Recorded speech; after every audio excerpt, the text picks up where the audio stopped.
Torej, vsebina mojega današnjega izvajanja se v glavnem nanaša na nekatere napake, ki se pojavljajo pri opremi člankov. Ne bom govorila o vsebini, ampak o opremi člankov, potem nekaj o bibliometričnih kazalnikih kakovosti znanstvenih revij, potem kako gredo podatki iz mednarodnih bibliografskih baz v SICRIS, oziroma kakšno je to razmerje med COBIS-om, SICRIS-om in VOS-om oziroma SCOPUS-om in kje se še beležijo citati poleg VOS-a in SCOPUS-a. Torej, zakaj je to pomembno, da so naši članki, ne samo naše revije, ampak vsak članek znotraj vsake od naših revij, da je viden, da ga bralci, potencialni bralci lahko najdejo. Vi veste, da živimo v tem svetu znanstvene hiperprodukcije. Vsako leto je objavljenih prek 3 milijone člankov. Vsako leto se število revij povečuje. Vsako leto se povečuje število člankov. Samo v tem Ulrihovem seznamu je 33.000 aktivnih znanstvenih revij v angleščini. Če temu dodamo še tiste, ki niso v angleščini, je številka prek 40.000. Torej, in v SCOPUS-u. SCOPUS je vsaj nekaterim v tem krogu najbolj poznana bibliografska zbirka. V njej je preko 22.000 revij, 5.000 založnikov in prek 70 milijonov zapisov in 3 milijone novih zapisov vsak dan, vsako leto. In zdaj si vi predstavljate, kako bo nekdo, potencialni bralec, raziskovalec, raziskovalka, ki išče članek na določeno vsebino, kako bo našel ravno ta dotični članek.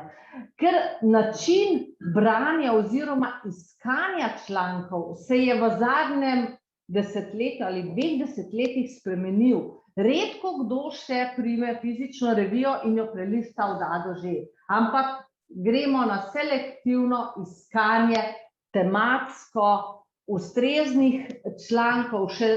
Vi sami veste, da še na svojem področju težko sledite produkciji, na ozkem strokovnem področju, kaj šele na širšem. Torej, najti pravi članek je tako približno kot najti iglo v kopici sena. In zaradi te obilice podatkov, ki so, članek ni nič drugega kot podatek, gre ta transfer od pisca oziroma od urednika do bralca. Transfer od revije do bralca gre strojno. Zadaj so mašine, ki članke procesirajo in jih strukturirajo in jih potem glede na ukazno iskanje servisirajo potencialnemu bralcu.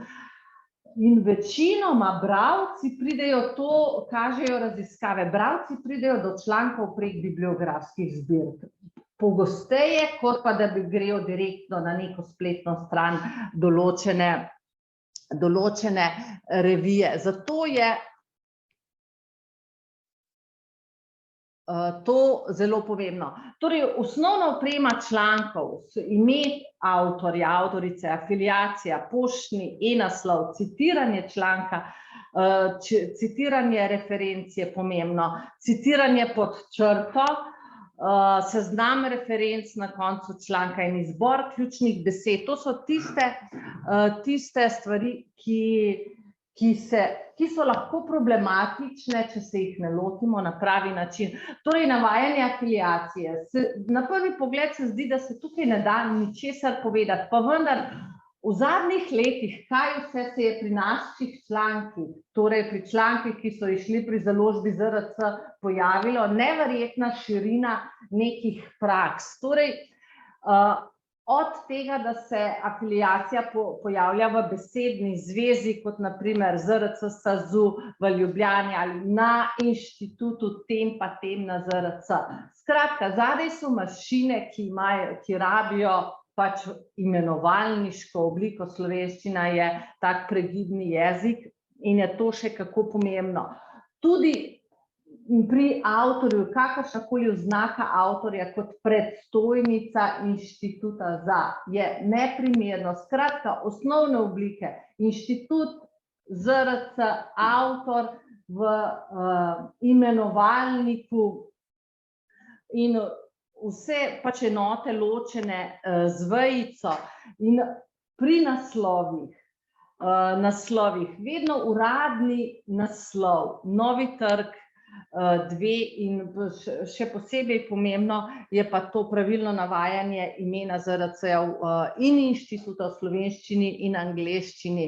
Torej, pravilni zapis. Kaj se zgodi, če naredimo eno tako, mislim, res majhno napakico, no, ni tako majhna napakica. Svoj inštitut v angleščini poimenujemo napačno. To je pravi primer, ni izmišljen, iz naše hiše. Scopus je ustvaril novo identiteto, to je nov inštitut, ki ga na ZRC-ju pač ni.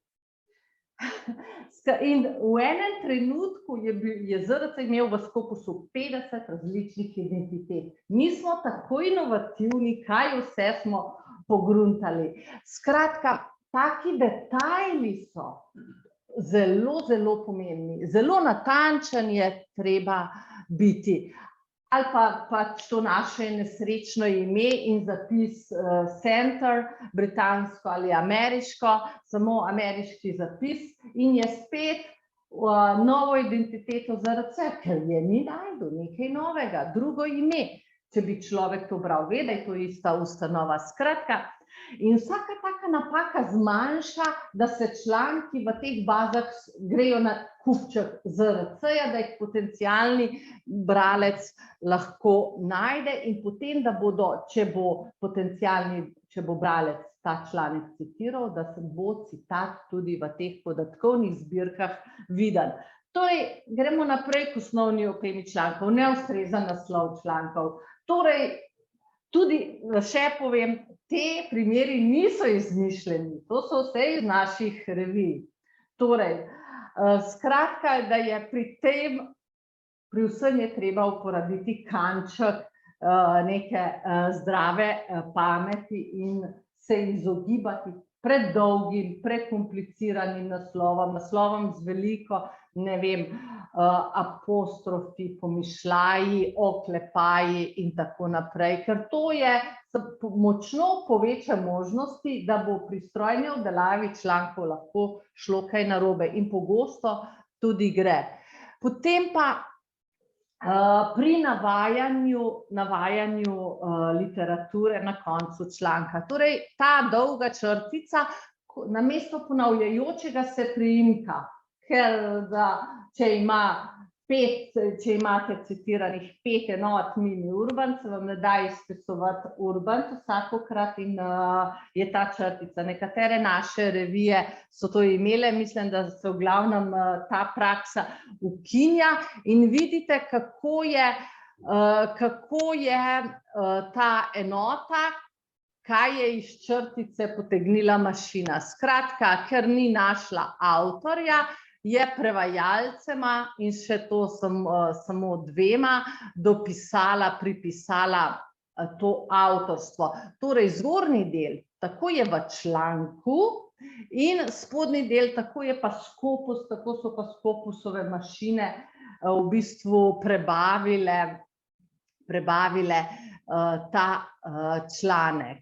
Potem citiranje pod črto še zlasti lahko problematično, če ni končnega seznama literature, ker potem mora strojno rudarjenje iz citatov pod črto izdvojiti seznam literature. In vidite, takole je v članku. Isti avtor, na istega avtorja se večkrat referira, in potem desno, takoj pa v Scopusu. Scopus pa je za vsako to enoto pretvoril v novo enoto in je tako podaljšal seznam literature in tako ima ta članek v Scopusu, seznamu literature, 4 enote, iste enote 4-krat navedene.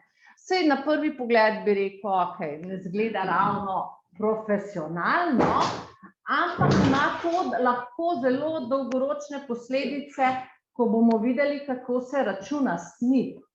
Ker SNP upošteva tudi, koliko enot je citiranih. In tak seznam literature umetno znižuje vrednost SNP-a, ker ima več enot, kot jih ima pravzaprav v resnici. Potem, ja, citiranje pod črto, to je res izziv. Če pogledate zgornji del, tako je v članku in kaj pa Scopus iz tega citiranja pod črto naredil. Skratka, res je, I'm borrowing, tukaj se konča, se začne v Scopusu pač na drugem koncu, avtor je dvakrat, skratka, in tole karakterizacijo je dobil od založbe, a ne, čeprav založba je tukaj. To je vedno, si lahko predstavljate, človek bi vedel, kam kaj sodi, ampak stroji, ki to procesirajo, te naše članke, pa tega ne morejo vedeti. In izbor ključnih besed, to je vsebinska stvar, avtorja bolj kot ne, ampak vendar tudi uredniški odbori morajo na to biti pozorni.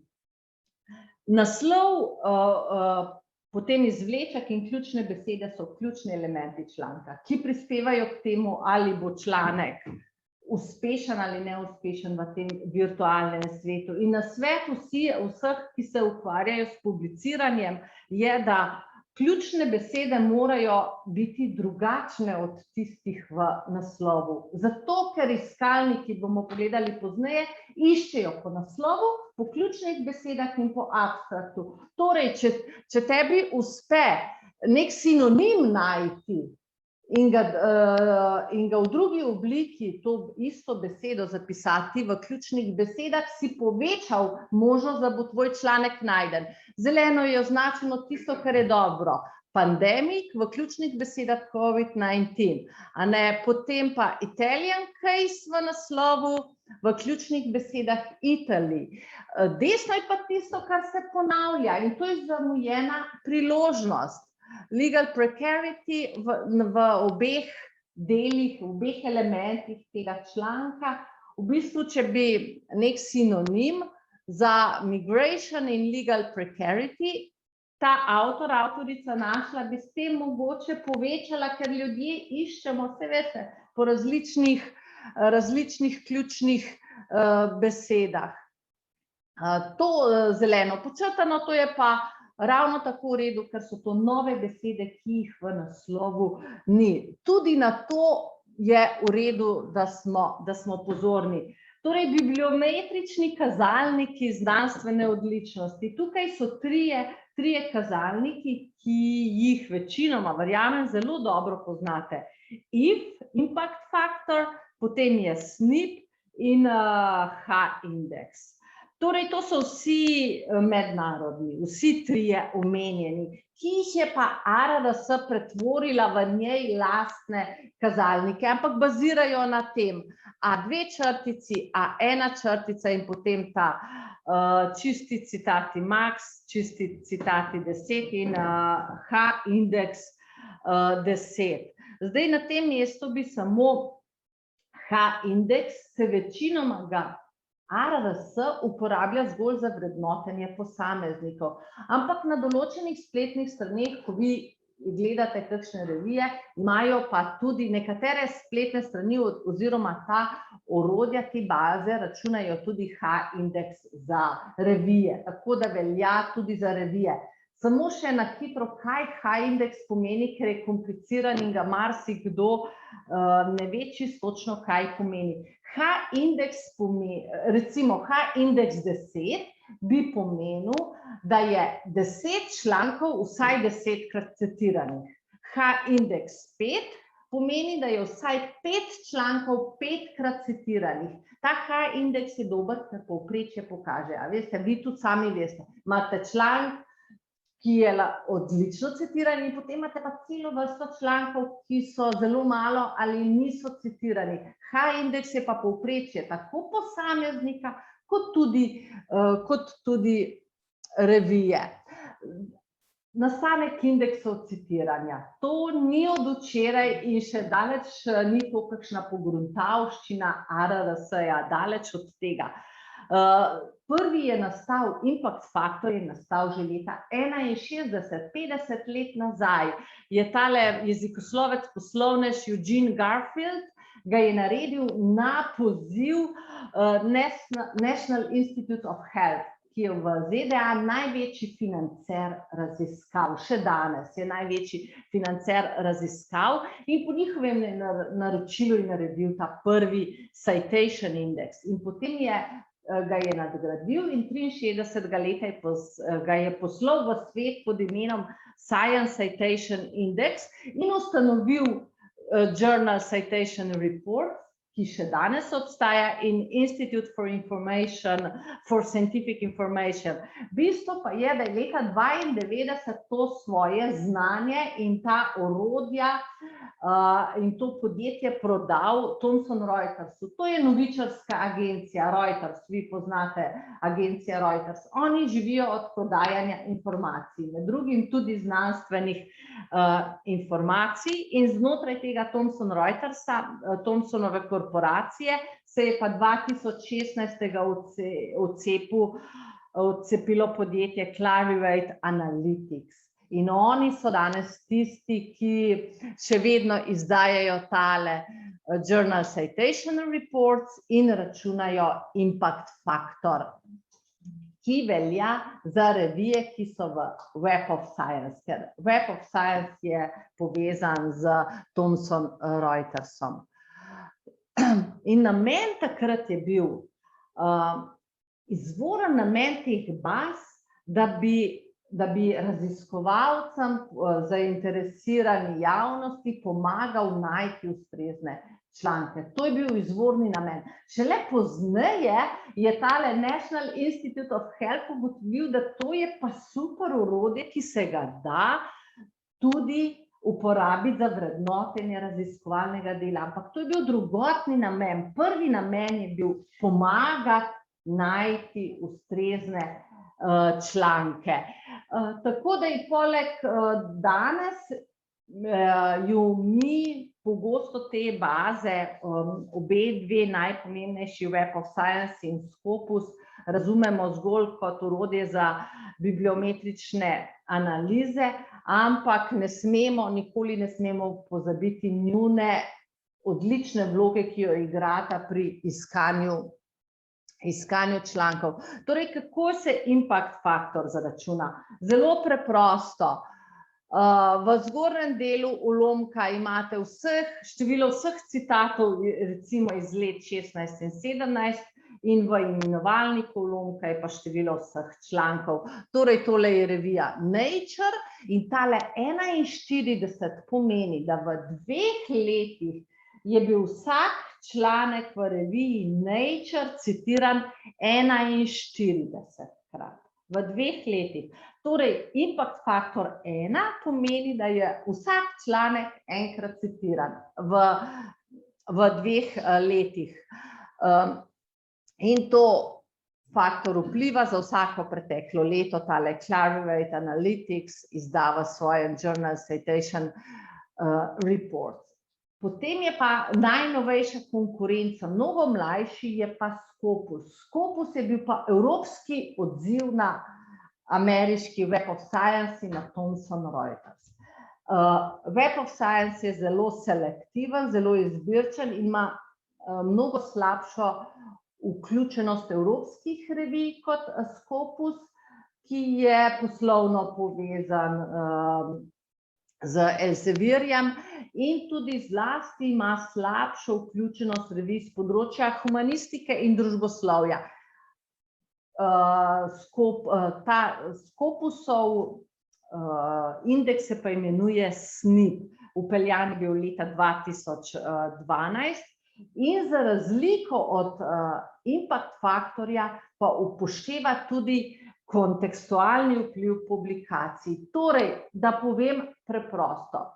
Recimo en citat medicinskega članka v medicinski reviji bo prinesel manj točk kot en zgodovinski članek v zgodovinski reviji. Zato, ker je zgodovinopisje v primerjavi z medicino mnogo manj citirano, ker je kultura v tej vedi drugačna, ali pa v filozofiji. Nasplošno je krajši seznam literature na koncu in tudi manj se citira, pa še to je, da je medicina in te vede, ki morajo biti zelo up to date, so naravnane na citiranje zgolj najnovejših člankov, medtem ko so pa zlasti vede z področja humanistike funkcionirajo drugače.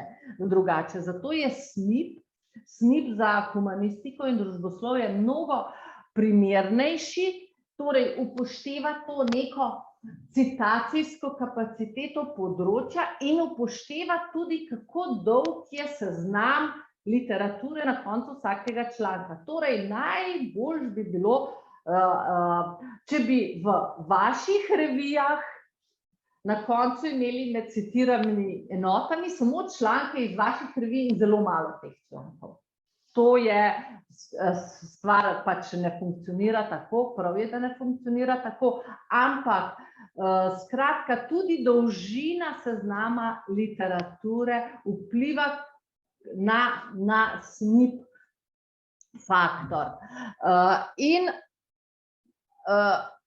ARRS je zelo zgodaj ugotovila po pritiskih raziskovalne skupnosti, da je Web of Science ni preveč primeren za humanistiko in družboslovje in zato je kupila, zato kupuje vse že nekaj let tudi Scopusovo podatkovno zbirko in tako vrednoti naravoslovje, tehniko, life sciences, medicino na osnovi Web of Science in humanistiko in družboslovje na osnovi Scopusove baze SNIP.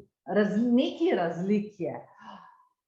Okno pri impact faktorju dvoletno, medtem ko je pa pri SNIP-u 3-letno in še upošteva tekoče leto. Torej, SNIP za leto 2021 bo upošteval tudi leto 2021, zato je dobro, da članek čim prej v letu izide. Tako da, recimo, če vaša revija izide januarja, je potem okno pri SNIP-u že skoraj 4-letno. Tako funkcionira SNIP. Kdaj se objavijo rezultati? Vsako leto junija pri impact faktorju, SNIP pa 2-krat na leto. Okrog približno maja in septembra. Zato vi veste, da se točke med letom spreminjajo. Maja izračunajo prvič SNIP za preteklo leto. Recimo, SNIP za leto 2021 bo izračunan prihodnje leto maja. Potem se bo pa septembra popravil in spet nas prihodnje leto popravil. To je zelo dinamična scena. In razlika med njima je v uteževanju. Torej, impact faktor je zelo straightforward. Število citatov, število člankov in to je to. Medtem ko pa SNIP pa utežuje glede na to citacijsko sposobnost področja in na število člankov v posamezni reviji. In zato je tisti primer, ko je iz ene reference ratalo v seznamu literature, ko so nastale 4 enote, ni dobro, je slabo, ker zmanjšuje vrednost SNIP-a. In kot sem rekla, SNIP je boljši za evropske revije, večja vključenost in večje humanistike in družboslovja. In ARRS ima naročeni obe bazi in jo naš SICRIS upošteva. Torej, SNIP za leto 2021 se bo izračunan prihodnje leto marca. In torej, članki, ki so pa zdajle išli, oziroma v letu 2022, imajo začasni SNIP, zadnji izračunan in potem se bo prihodnje leto maja ko bo pravi SNP izračunan, se bo v Sicrisu spremenil. Torej, to je to okno. SNP za leto 2015 upošteva citate iz leta 12, 13, 14 in tudi 15. To je najnovejša sprememba, tudi dotično leto. In zato je najbolje z vidika revije, z vidika članka, da je članek objavljen, da je revija objavljena, da izide čim prej v koledarskem letu. Zato je to pravočasno izhajanje zelo pomembno. Vi veste, da se te število točk, torej kako se to pretvarja v ARRS-ove točke, to je pa v skladu z ARRS-jevimi pravilniki. In če pogledate samo ta primer geografskega vestnika, kakšno dinamično zgodovino ima revija. Od 30 točk leta 11 do 110 točk leta 2015 in potem na 73, padec na 73 oziroma 71 točk. Zakaj se to zgodi? Tam najbolj dinamično spreminjanje je posledica sprememb pravilnikov pri ARRS. Potem pa drugi del, ko so pa spremembe malenkostne, so pa zaradi računanja SNP-a in računanja za nazaj. V bistvu to je najbolj problematičen del teh indeksov, da se spreminjajo za nazaj. Pa bi človek mislil, če je 3-letno okno računanja SNP-a, torej se spreminja samo 3 leta. Pa vidite, da se ne, še po 8 letih se malenkostno točke spreminjajo. Zakaj se to zgodi? To sem raziskovala in sem nekako prišla do neke logične razlage s pomočjo kolegov na Geografskem inštitutu. Ko Scopus vpiše novo revijo, jo uvrsti v bazo, jo vpisuje tudi za leta nazaj. In potem pride nova revija in ponovno premeša, ne premeša karte, ampak rahlo razvrstitve spremeni. Zato se po preteku 3 let te točke malenkostno spreminjajo. Lahko se pa zgodi, kar se tudi je, da je revija padla iz A2 črtic v A1 črtico, tudi ker je bila ravno na meji med 2 kvartaloma. In še, torej, kako ARRS določi točke? Pomembno je rangiranje v Scopusu. Tukaj imate primer Akte geografike Slovenike od 2010 naprej, kako je spreminjala svojo pozicijo glede na vse revije in pač kvartile. In glede na to uvrstitev, glede na mesto, glede na vse revije v skupini Geography, Planning pa Development, potem ARRS-jev algoritem določi število točk. Torej, to pomeni, da, a vidite, čeprav tukaj v leta 2018 in 2019 je revija bila v drugem kvartilu, se pa število točk rahlo spreminja, ker je ta pozicija glede na vse revije v tej skupini se spreminja. In še tukaj nekaj zanimivo. Začela sem svoje predavanje s tem, kako ta produkcija raste. A vidite, kako se je v 10 letih povečala skupina Geography, Planning in Development. Iz 516 revij na 673. To je plus 30% revij v 10 letih. Zato je vedno bolj pomembno, da so naši članki BP, da jih bodo potencialni avtorji našli, ker je izbora tega bazena, iz katerega raziskovalci iščejo, je vedno več. In še nekaj je zanimivo pri teh točkah. Ko avtorica pošlje članek v določeno revijo, je kot nakup delnic na borzi. Ne veš, kako bo ta revija tisto leto kotirala. Leto, ko pošlješ, je v določenem kvartilu, naslednje leto je lahko v drugem kvartilu. Skratka, to je dinamično področje. te točke, kot sem rekla, koliko je pa to točkovno vredno, to pa določa ARRS-jev pravilnik in to potem izum naredi za ARRS in se v našem ciklusu vidi. Torej, kje so pa citati še vidni? Google Scholar. Verjetno ga uporabljate, ker je zelo dober iskalnik, ampak za razliko od Scopusa nima izbirnega iskanja. Vidite pa tukaj citate, tudi tiste, ki jih v Scopusu ne vidite, citate v knjigah oziroma citate knjig, tako da si lahko tudi pogledate za članke v vaših revijah in potem celokupno, to pa ne vem, a poznate tale Hartzingov Publish or Perish, to si naložite program s tem naslovom, majhen programček, treba si ga naložiti in dobite vse svoje citate, ne samo Scopus in Web of Science, ampak tudi v knjigah in citate knjig zelo koristno in lahko pogledate, kako se recimo določen članek v vaši reviji. Nekaj izzivov povezanih z navajanjem literature, torej napake.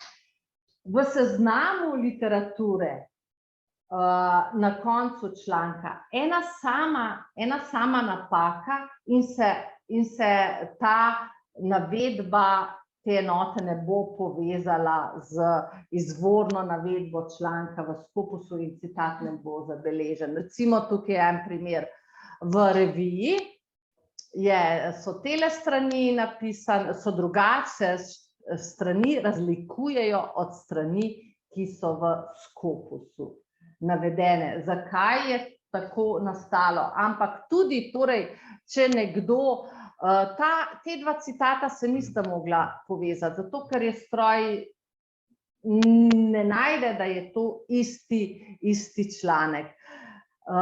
Zelo veliko je napak v seznamu literature. Mislim, opazujem, da tudi imen svojih sodelavcev letnice, marsikaj je včasih napisano narobe in potem se taki citati ne morejo zavesti. Torej, ena največjih prednosti teh bibliografskih baz je izbirno iskanje člankov. Ne vem, če to uporabljate, ampak ta Scopusov iskalnik je res fantastičen, ker res lahko zelo zožiš iskalno polje in dobiš res revije, ki te zanimajo. In ta iskalnik največ ljudje uporabljajo, lahko vi iščete, ne vem, po abstraktu, po naslovu revije, ampak največ, ker iščemo vsebinsko članke ustrezne, gre iskanje prek naslova, abstrakta in ključnih besed. Zato je zelo pomembno, da so ključne besede drugačne od besed v naslovu članka, ker s tem omogočamo, pač povečamo možnost. Zato je zelo pomembno, da v reviji, da so nekje blizu skupaj na isti strani naslov, keywords in abstrakt. Ker potem se to preprosto prevede v Scopus, to je strani Scopusa, kjer je lepo pač naslov in abstrakt in keywords in tak članek potem mašine lahko zelo hitro in dobro najdejo. To so 3 elementi. Potem imamo pa tudi, če je v reviji, če abstrakti in keywords niso tam na prvi strani zraven naslova člankov. Tudi to imamo, potem Scopus ne najde, kje je abstrakt. In ga na spletni strani v Scopusu ni. In ni niti keywords. Zato, ker v reviji niso skupaj.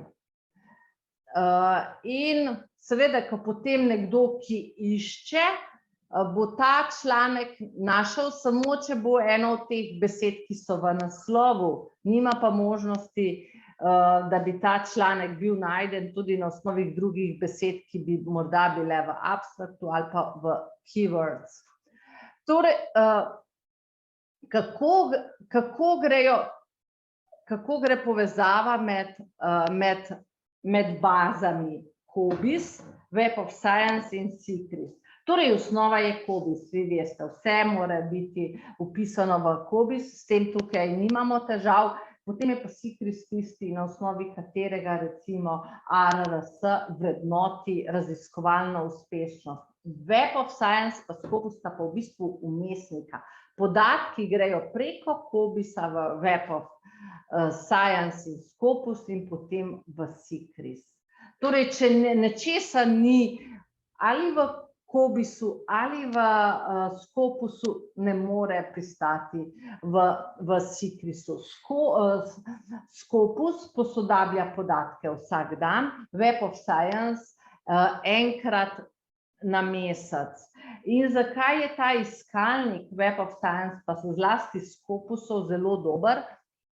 Ker išče po ključnih besedah, po naslovu in po abstraktu. Medtem ko iskalnik v COBISS-u, COBISS funkcionira čisto po drugih besedah. COBISS samo išče po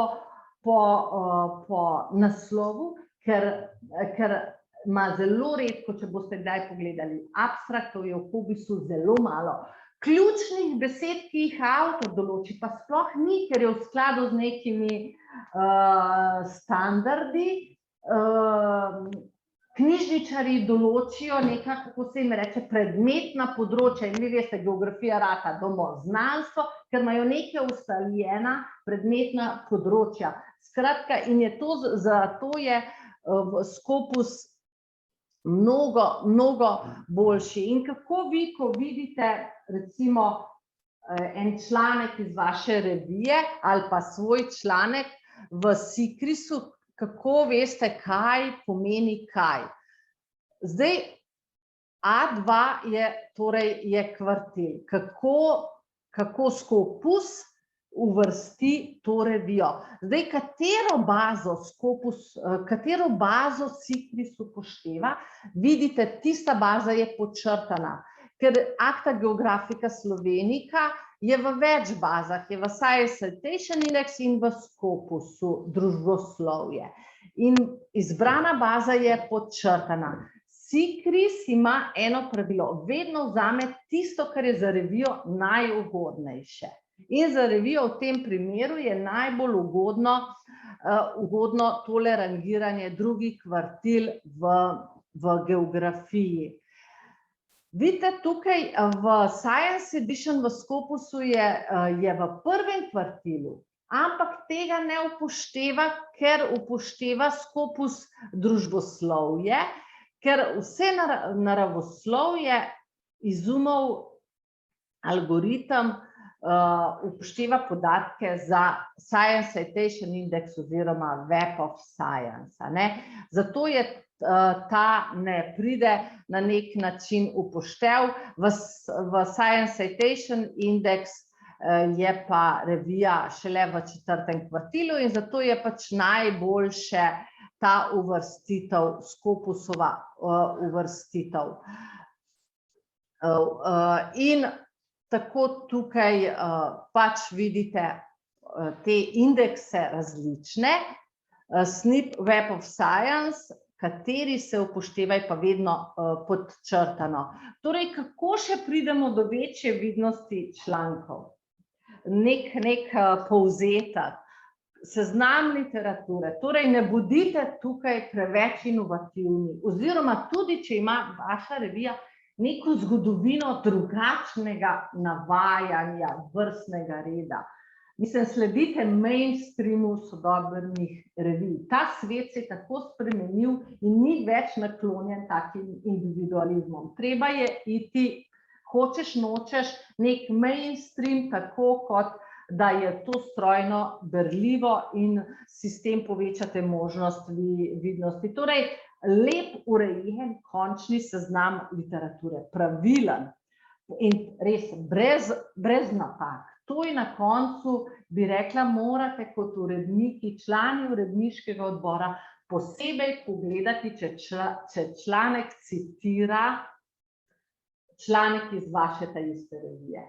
To posebej pogledajte, da se število strani ujema, da se podatki ujemajo, zato da bodo citati zavedeni. In naslov članka v seznamu literature, torej ta moj nasvet, svetujem navajanje angleškega naslova. Torej, je vedno, vem, da so ugovori proti temu.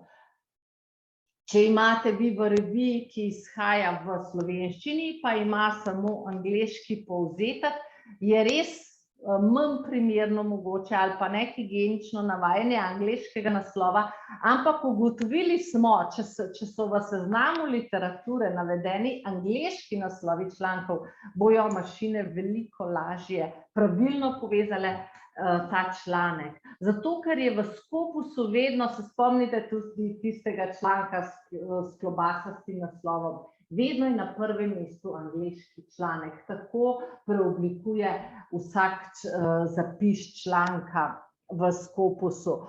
Potem bolje je, revija bo v celoti, bo bolj vidna v tem virtualnem svetu, če bo v seznamu literature več novejših člankov. Zato, ker ne vem, če vi uporabljate ta princip snežne kepe. Ti najdeš ustrezen članek, potem te pa in hočeš podobne videti in greš pogledat, katere članke je ta članek citiral in kateri članki so citirali ta dotični članek, torej je od zadanske snežne kepe in naprejšnje snežne kepe. In zato je bolje imeti v seznamu literature več novejših člankov za vsa področja, to ne gre, pa včasih, ko ti, ne vem, opredeljuješ neko testno območje, hočeš nočeš, so to starejši viri, za nekatera področja so najbolj relevantni tudi, ne govorim o tem, ampak če imate na izbiro, so novejši viri boljši, točno pravočasno izhajanje. Bom povedala primer naše revije, spet je resničen. Revija je išla maja, recimo maja 21 z letnico 20, v Scopusu so ji dali letnico 21. Torej tudi, in potem smo se trudili, da so te letnice zamenjali. Če bi ostala, če ne bi opazili, če bi ta neprava letnica ostala, tudi če bi bili ti članki kdaj citirani, se citati nikoli ne bi videli. Torej, maja izid za predhodno leto ne. Res je zelo pomembno ta pravočasno izhajanje, ne predolgi naslovi in res sistematičen pregled revije. Imen svojih, imen avtorjev, tudi naslovi člankov, naslovi revij, vse sorte se nam dogodi in stalno javljanje popravkov na Scopus. To je nekaj, to bi zahtevalo svoje predavanje, ampak v Scopusu imate vi tam en knofek help in tam s pritiskom na tistega lahko javljate naslove, če so javljate spremembe oziroma popravke. To je dolgotrajno delo, ampak se nekaj da. Torej, zmanjšati to možnost napak v bibliografskih zbirkah in res omogočiti, da bo vaš članek tako zaživel v virtualnem svetu. Vi si predstavljate, nekdo dela 2-3 leta na raziskavi, potem dolgo časa piše članek. Članek je objavljen in takrat bi šele moral zaživeti, najti pot do bralcev, potem pa zaradi nekih